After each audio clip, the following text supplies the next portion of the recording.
Okay, we are going to be finishing up the Famous American Railroads.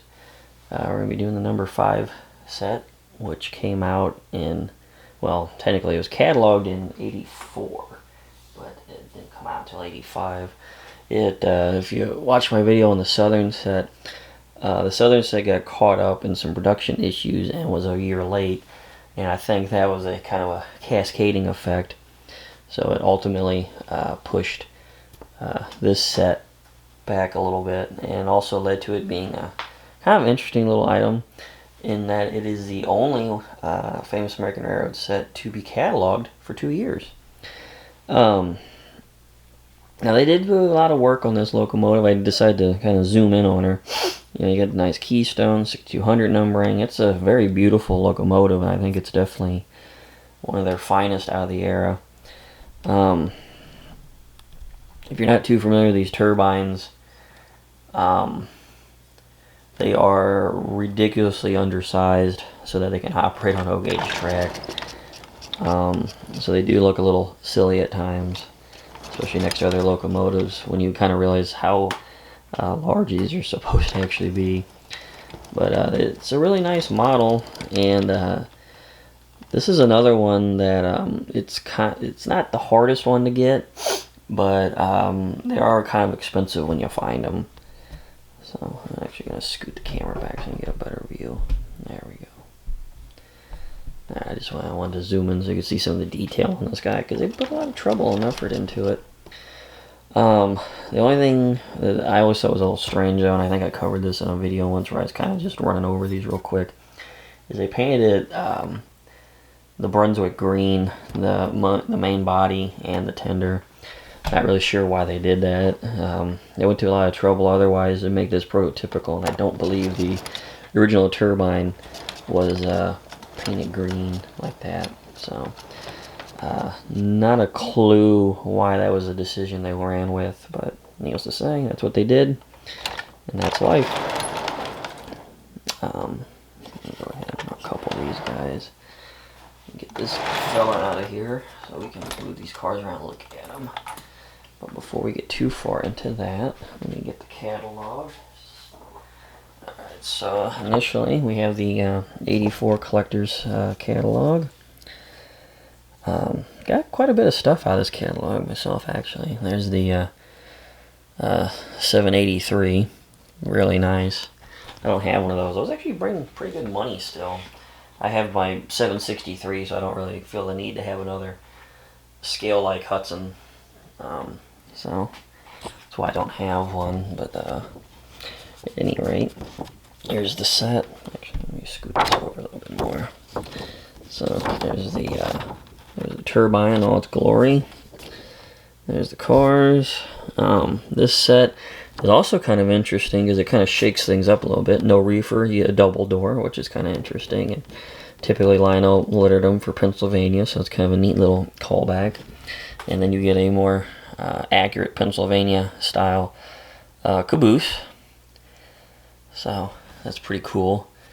Another thing with this one here, you can't really quite tell probably on the picture, but you can see where they basically airbrushed the details on the picture after the fact. These pre-production photos are kind of funny at times. Actually, there's a interesting error in here. I don't know if this is where they fixed it or not. Oh, yeah, it is. Okay. So here's where they cataloged the 783. Everything looks pretty normal. But if you look, those stairs look a little funny. The pre-production model they put together, they had to put the stairs on it. And certain catalogs, you'll actually notice they're just not there. And then eventually they touched up the photo by drawing them in there. So that's kind of something interesting you'll see on these every good once in a while. And then actually I have this passenger set here. I don't have the diesels, but I do have these UP aluminum cars. I run these actually behind my Famous American UP Burke. It's a pretty sharp set actually. Other than that, I think that is it from that. So, as I said, that was the '84 book. Well, then the '85 book came out, do. Big set that year was actually this Illinois Central passenger set. And here it is, cataloged again. Almost done as like duplicate of the spread on the last one. What's interesting though in this one is they still show it with the old-fashioned basic plastic trucks, but they did finally update the info. If you read over it here, it actually tells you that it does come with die-cast sprung trucks. So, equipped but not shown. And then I think that's it. There wasn't too much going on with this catalog. Alright. So, get this back over here and kind of line it back up. So, we'll run over the cars real quick. Come on, that is not wanting to focus. Try and get in the background out of there a little bit and pull it back up. I don't know what it is about that Independence Hall back there, but it likes to steal the focus off of this camera. I need to move it, I guess. Anyways, just a basic Pennsylvania boxcar, nothing too flashy or special with it. Just, you know, it is what it is. Nice detail work for the paint on it. Here's the double door boxcar.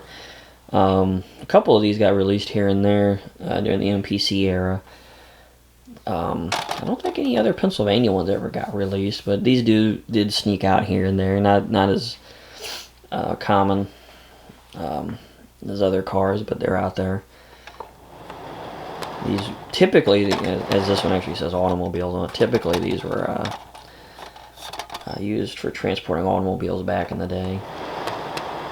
Then we get the tank car, which I'm not really a big fan of this because I feel like it should have been black or like gray or something. It shouldn't have been the maroon color. I mean, it looks nice with the rest of the train, but it does kind of stick out oddly because I doubt you'd ever see a maroon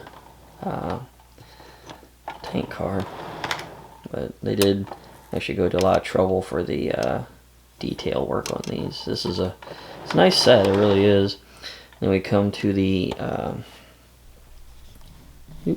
wrong way.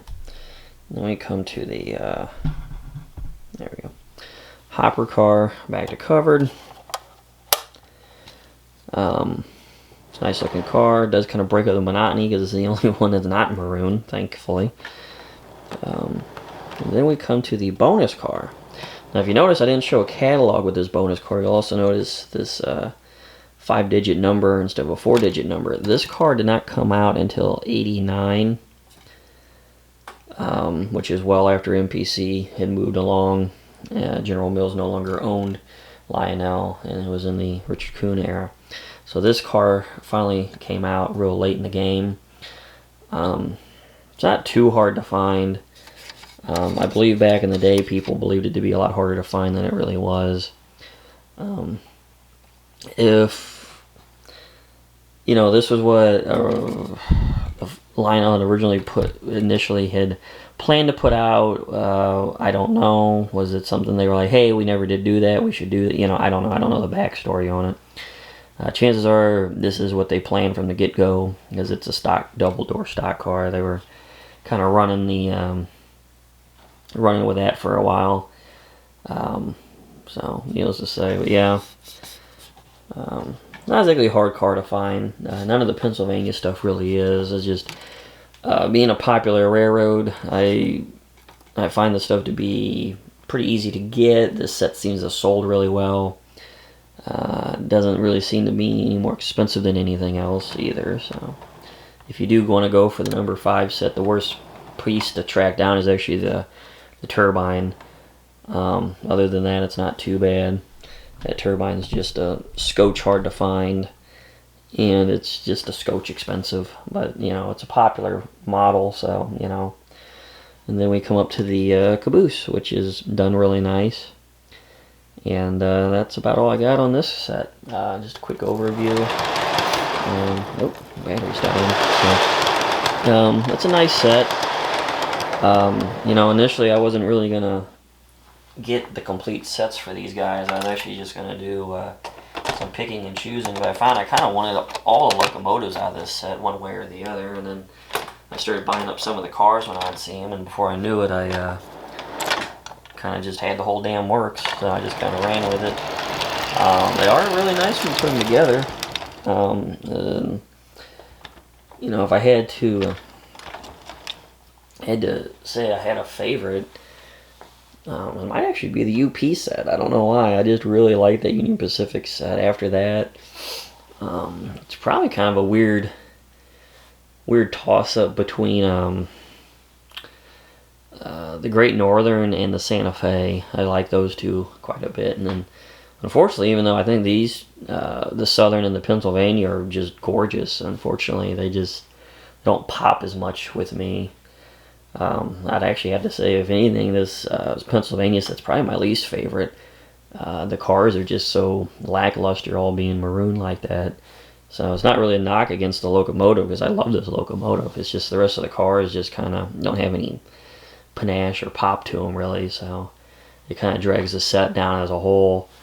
I mean, if we were kind of going the other direction, though, and we were just going off the locomotives, my favorites would definitely switch around a little bit. But at any rate, I think the UP set might still be up there pretty high, though. Because I think it just really, they really nailed that one for a little bit of variety and everything like that. So looks like I've been talking for a little bit here, so we'll wrap her up. Thanks for following along on the Famous American Railroad set. I'll do a video where you can see them all running in action, just a little compilation thing coming up, and then we'll kind of move on to some other MPC stuff, because it seems like you guys are really enjoying this run on it. So thanks for joining us, thanks for watching, and we'll see you soon.